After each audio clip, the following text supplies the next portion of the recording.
চলার পথে প্রায়শই হোঁচট খেতে হয়, কখনো মনে হয় যদি আবার নতুন করে সব শুরু করতে পারতাম। একবার এই অনুভূতিটা আসলে সব অস্বস্তিকর লাগে।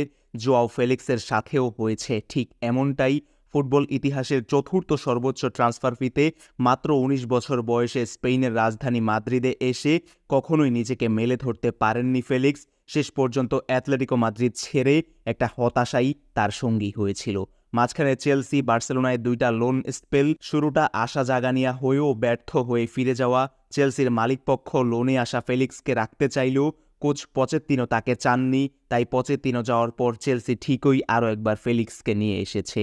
প্রথম স্পেলে ফেলিক্স যখন এসেছিলেন তখন তার খোয়ানোর কিছু ছিল না, তবুও ওই চেলসি স্কোয়াডের সবচেয়ে ডেডিকেটেড প্লেয়ারদের একজন ছিলেন তিনিই। একথা চেলসি ফ্যানরা নেহাত ভুলে যাননি।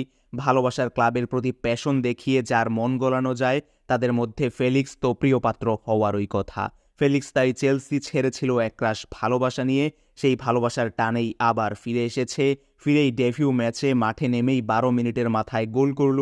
ভালোবাসা মানুষকে কি আসলেই বদলে দেয়? এই উত্তর হয়তো সামনেই পাবো, কিন্তু আজ যেভাবে জোয়াও ফেলিক্স চেলসিকে নিজের দ্বিতীয় ঘর বলে সম্বোধন করল, যেভাবে বলল যে চেলসির শার্ট পরে নিজেকে কনফিডেন্ট মনে হয়, এই জোশচার ভালোবাসাটা বাড়িয়েই দেয় বইকি। আমরাও চাই জোয়াও ফেলিক্স নিজের পটেনশিয়াল ফুলফিল করুক চেলসির শার্টে।